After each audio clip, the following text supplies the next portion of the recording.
say that with there being 5 years of challenge, that it justify us being on a rush course to put the gun over the head of these people. And tell them, if you don't do this, it's over. I would consider that, friends, respectfully, to be unfair. But for people, and we were going to heal all those years, did nobody get in a hurry? Did nobody get in a hurry about that power plant over there that's causing folks to have asthma, cancer? We have more prostate cancer per capita amongst African-American males, possibly anywhere in the country, in Oakland and over there, and maybe not small. Breast cancer, you think? Nobody got to hear about that. So I'm appealing to you out of heart of love and out of respect for us not to go away with the mindset that because there were 5 years of problems, it means we're going to sack, we're going to jump those other 25 years. That doesn't make sense to me at all. And then next, the question regarding the security. That's not just their problem. This is San Francisco's problem. These guns that are coming into violence, that's San Francisco's problem. They are now pushing drugs and hit on this development. And the final thing, I keep going back to history. You know, I'm no carpenter, no structural engineer, but I think I got enough good sense to evaluate the situation. When you look at what HUD approved, signed off on. Thank you.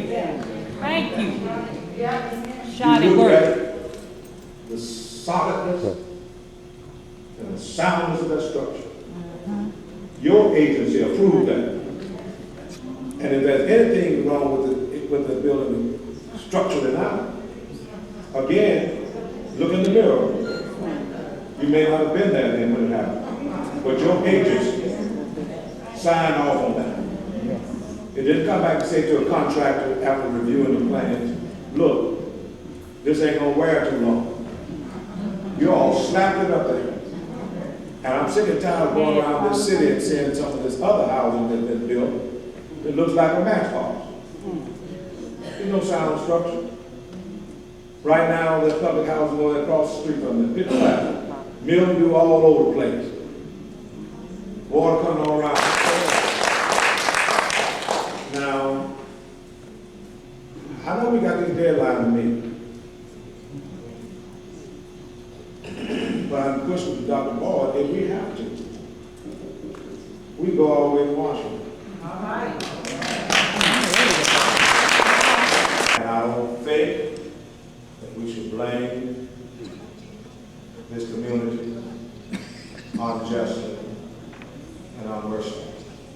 And if you give us the opportunity between Ford, Townsend, and myself, we'll cover this baby. We'll birth this baby. And we will grow it up to fruition, and you all will be proud of it. But you got to give the people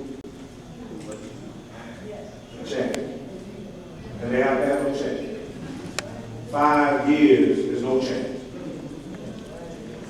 With all of the 50 to 60 years that we had in this city of living in a toxic dump. And baby on the phone.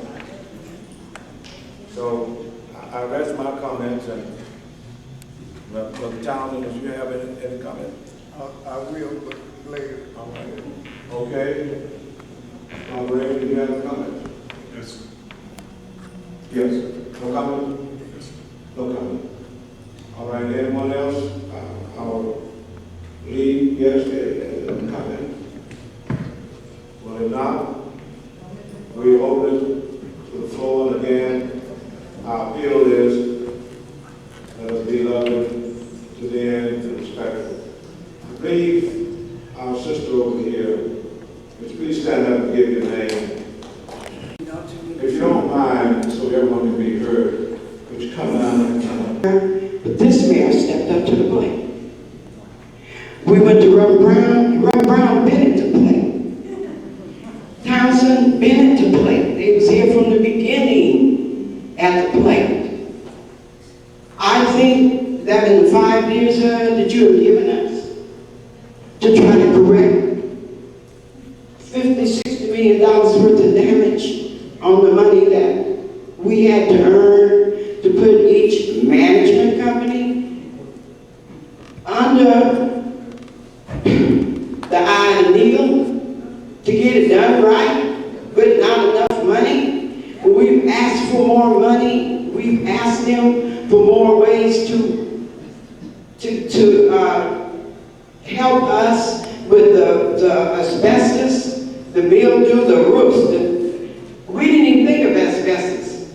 We knew about mildew and we knew about mold because we knew the roofs needed to be fixed. But asbestos came after. And I want to tell you, we've got some people here in this city. These city government people have stepped to this plate to help us fight the federal government. And Reverend Brown is right. I'm ready to leave in the morning. I've been saying that for 4 years to go to Washington. If I had to walk there, and you see I can't walk, but I'll get there. And I will say my piece. I will get an opportunity. You have 211 people over here that feel they are being put out, that feel that they won't have a place to live after June 27th. Our people over here are living in a tremendous fear. We, this board, I'm not saying we the best board you ever had. All of us have worked hard. We have a lot of ex-board members sitting out here. But I'm going to tell you, when you sit in that seat and try to do what we tried to do, then you'll know the story. But until you can sit in this seat and see all the pieces of paper and all the this and the that, the regulations and the this and the that, then you'll say, why did I do this? What the hell did I get myself, excuse me, what did I get myself in store? But as lay people, as shareholders in King Garvey, we worked hard to try to rectify what we knew how to do. All we didn't know how to do, we called in the weapons that knew how to do. They have shown us. Now, he's saying 25 million, and I just heard last week that it's grown to 60 million because we have an underground plumbing problem that's unbelievable due to the pretty trees the city is planting all over the city. That's causing all the city to have problems with their plumbing. Those roofs are killing us. Private properties as well as public properties. And I'm telling you, we need time, we need money, we need an agent that's, since our agent is leaving, we need an agent that is gonna be able to do the things that he needs to do, be able to get the money he needs to do it, but we also need HUD to be kinder and gentler to him, especially if we get an experienced one to know what he's doing, that have straightened out not crooked properties, but bad properties. If we get an agent to do that, we need you to okay it and don't fight us on that. Because right now, that's our priority, is to get an agent, and they scared to come here because HUD wants to cut their throat. Because we are such a trouble complex. But you all, we're not in as much trouble as we believe in our heads. He clarified a lot to me tonight, that there's a solution. Reverend Brown, you showed me the miracle tonight, that there is a way. God is speaking to me right now, telling me something is going to happen for King Garvey. I see this leader. I know by August you're going to straighten out a lot because you've done a miracle in the past 3 months, and we thank you for that. This man, I have seen him. I know his works. I don't know you, sir. But you seem to be one of the perks here. So therefore, we're going to lean on you. I don't know you, but you seem to be one of the perks. We get ready to lean on you. You, I don't know you, but you look like one of the perks. We leaning on you, and that goes for you too back there, shaking your head. And you too, sir, right there. We get ready to lean hard on you. All we asking you to do, you may have to come out here 2 or 3 days a week to meet with us, to clarify the situation. We understand the difference of becoming an owner. We understand the difference of becoming a renter. We understand that. But somewhere in between those two, there is a 2 weeks. Not quite. 2 weeks? 2 weeks. 11 days before they pull the switch and give us all a death sentence, because we have nowhere to go. People have nowhere to go. You got some people that, I talked to a young lady said she lived off of peanut butter and jelly for a year to move in kindergarten. Now they're saying, what? She got to leave? She got 2 kids? She working, her husband work. She's devastated. What am I going to do? I said, well, come to the meeting and work with us. I mean, what do you tell them? We as adults in here tonight. I lived at 1761 Ellis. They were building the Marcus Garden. And me and my mom, they had told me what place I was going to have. And me and my mom would go to the playland and we roll the ball, then we come back and we got to know the construction people, and they was telling us, letting us look through and everything. And I raised my family there. So I'm not going to knock Marcus Garvey, and I'm not going to mock Martin Luther King, because I lived with Martin Luther King too with my mom. And then me and my mom had been on the lower floor. So in 1980, I moved back to Ellis and Steiner. And I live on the lower floor. As you see, I'm in a mobile because I can't walk too far. But anyway, I think the buildings was put up. I'm not a carpenter, they were put up, but you have to take care of your place, whatever, even if you move in a new place, a new building, you got to take care of it. Everything that I'm entitled to. But at the same time, this should have been a situation where we were taken care of. I understand the asbestos is a problem. I understand for my ceiling, it was open before most of the other people besides Ms. Telfor, who was pivotal during the time in which mine was open from the ceiling. So you see what I'm dealing with. I have medical issues, but my point is this. I like to know several things, and some people are going to be upset what I'm saying, but this is the solution. Who, why, and what happened to the money? Second of all, as a solution, and it's still my turn, the money that we're in this dire straits now, and as a solution, we need to get to the bottom of that because a lot of people are passive. Fixing up the units, and we are getting ready to, in other words, God is getting ready to foreclose, and yet when we needed money to have repairs done, it wasn't being released. Now, how is it now in these last couple of weeks, all of a sudden, where did the money come from? If we didn't have the money to do it then, where's the money coming from then? And you made a good point. And I'm just let me help you out here. I'm going to help you. I don't think if we're going to tell them that they're supposed to fix up everything, and education has been. I'm saying they talk about money not being available for repairs. I need to get close to talk here. That's what we're saying. And my point is, Going up there with them. my point is, I've been in this town for 30 years. Practically. I don't think HUD has brought any grand jury forth to indict anybody for stealing or mismanagement of money. They haven't. I know You know, the gentleman here from the executive people, and we are being blamed for our units of repair. Now, who is responsible?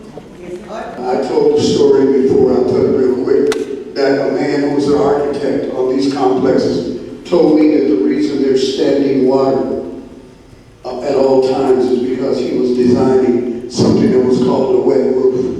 Of course, all the architects laughed at that. He said the water gives you insulation to keep heat from where you are now. You're probably going to have to. And what I'm trying to say to you is that, you know, you had bad management companies the last 5 years that HUD just talked about.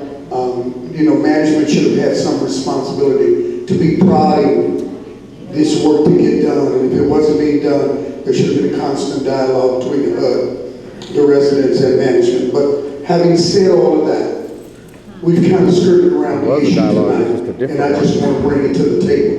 Where you are is you want to remain owners. I understand that. I'm one of the people who has maintained that's something you ought to do.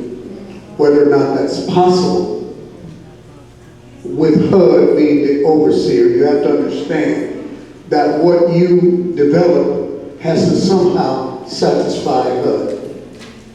We had talked the other day that it may be possible to do a phase development. We got a call from the Congresswoman's office that may no longer be possible. Is it or is it not?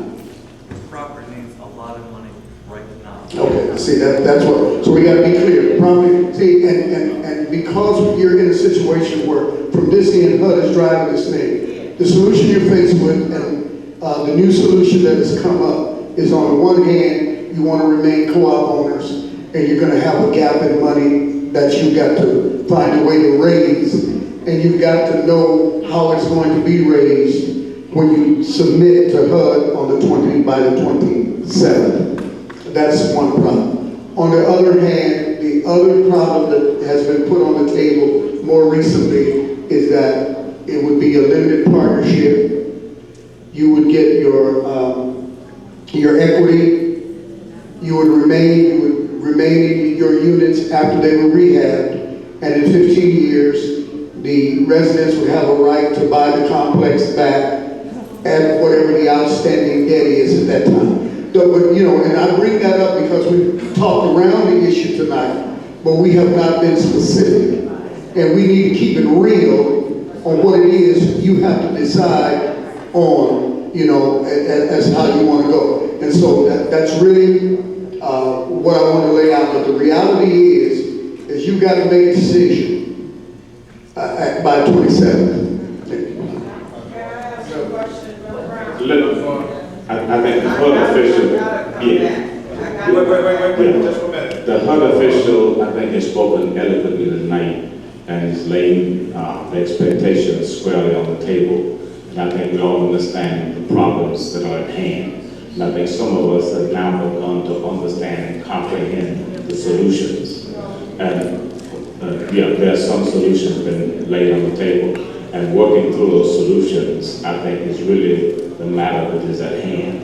And I know the HUD official representative first said to us very clearly that the city has come together as it has never come, well, it has not come together recently in this community. And we have a representative here tonight from the redevelopment agency who could come and perhaps shed some light with us as it relates to what potentials there are. I think the board member, Carmen Johnson, had articulated a little bit about that earlier. But I think we need to hear with a little bit of clarity so we can help to make this issue come reality. I don't want this matter to be confounded and confused any further. I think the point now, we've gone around the bush at many meetings, and my appeal to you tonight is that we, in a deliberate, thoughtful manner, make a decision so that we can stay on top of this thing. That's where we are now. And we want to, we got to move now. We defined it enough. We got to be a verb. We got to have some action. We've been a noun long enough. Naming the problem. Now is the time for us to move. I just these big time speculators come in and grab it up. And we don't want that to happen. So we got to be smart. And give us a be smart, quick statement, please. Thank you, Reverend Brown. I'll be as brief and quick as possible. The numbers you had requested, Ms. Gross, they're being passed out. Many of you have been to many of these sessions and have seen the figures. But basically, Mr. Correa from HUD had indicated that. Before you go to that, please, critically, tell them what is a possible source of 25 Just million. give me a second. I'm trying to be brief. Just give me a little context. Give me 30 seconds. I understand. It excludes, as you see on the bottom, a lot of soft costs that are detailed on this horizontal sheet. The second column over says rehabilitation. The total, when you add all those other costs that were excluded but explained on the bottom of this sheet, the total, the bottom line is a total of $57 million. Right. Now, of that $57 million, the co-op, if you just borrow from a bank, can afford to borrow about $27 million. And it's obvious there's a big gap between $27 million and $57 million. And so the gap is about $26 million. And with the tax credit option where you become renters for 15 years, it allows you to raise the money by getting investors involved in your development to help you pay for the improvements you need to satisfy HUD. Those 6 issues raised by HUD will take a lot of money. They've been very clear they're not going to accept a short-term approach, a temporary Band-Aid, nor a phased approach. They've been talking for a few years, and at this point, you've got a week from Monday to submit a strategy that assures them you will respond to the 6. You mentioned a 20 plus, additional 20 plus $1 million soft cost. They didn't know, what does that mean? No. Boom, boom, boom. What does it mean? All right, soft cost means, one, repaying the HUD loan. That's about, you have, it's explained on this sheet, of about a total of $7 million. Also, in that, we're assuming you get paid back your equity, rather than be foreclosed and have it totally wiped out and you get nothing other than a voucher to locate somewhere else. The soft costs include you getting your equity back. Also, it includes architect engineering, as I admitted. Give them vouchers, they will not be able to come back. And those 30 units, even after the place is rehabbed, will come back only. What about him? The floor was open, Mr. Brown. And you cut it off. Are you sure? Don't, sir, don't share. He represents his grandmother. What did I say? So don't get it, don't get it. Come on, you want to say something? Please, right now. Come on.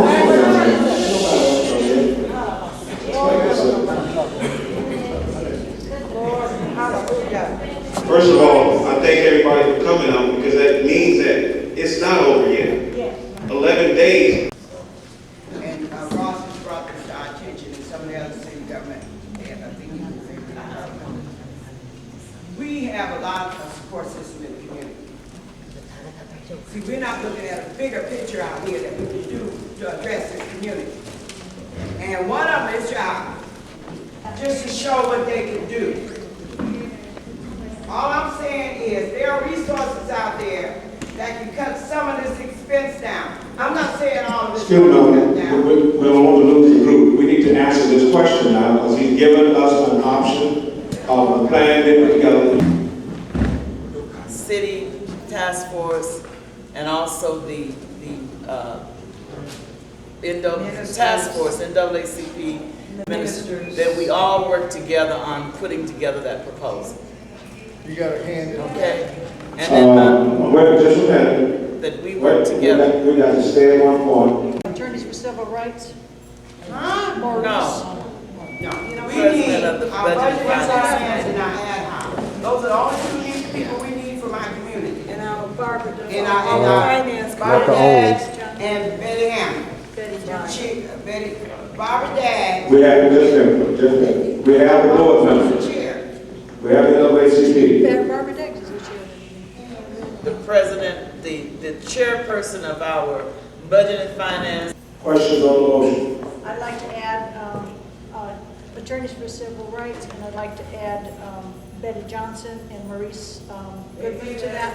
Just a minute. Shh. He's a craft, he's a Wait a paralegal. minute. Could we have everyone's attention, please? Review. Is that one? That's 9. 8. We have Brother Boyd. Reverend Boyd, Reverend Townsend, and who the other? City agency. The city agency, that's how many? Ross. Mayor. That's, what number is that, y'all? Wait, right now. 12 with the Mayor's Office of Housing, Mayor's Office of Housing. 13 with Redevelopment Agency. All right. We've had an excellent meeting. This committee is meeting. But still, personally, I'm not going to give up on making some contact in Washington, D.C. I'm going to make those calls. And I know some Republicans here locally. I'm going to pull on them. And friends of mine.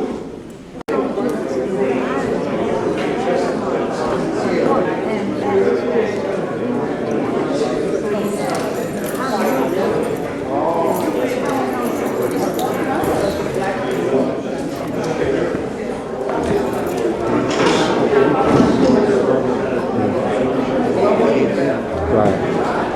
So they're really call.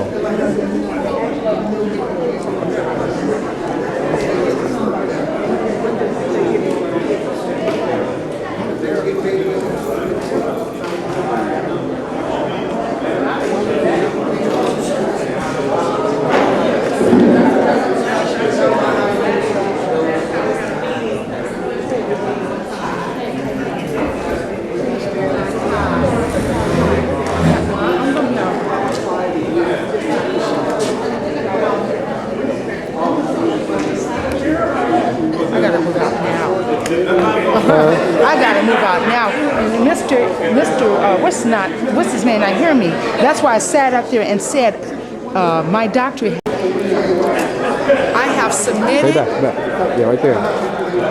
based on Mr. Rizzolo's findings with the asbestos that was already open in my unit, causing the fibrillity of my ceiling, and because of the exacerbation of my asthma and constant visits to the emergency room and constancy of more medications taken, and now I'm under Mr. Batia, who was here.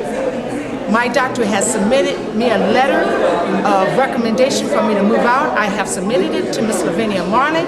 I told her that I need a one-bedroom. She said it would cost $6,000 for me as a person to move into a one-bedroom apartment. I told her where one was available right now.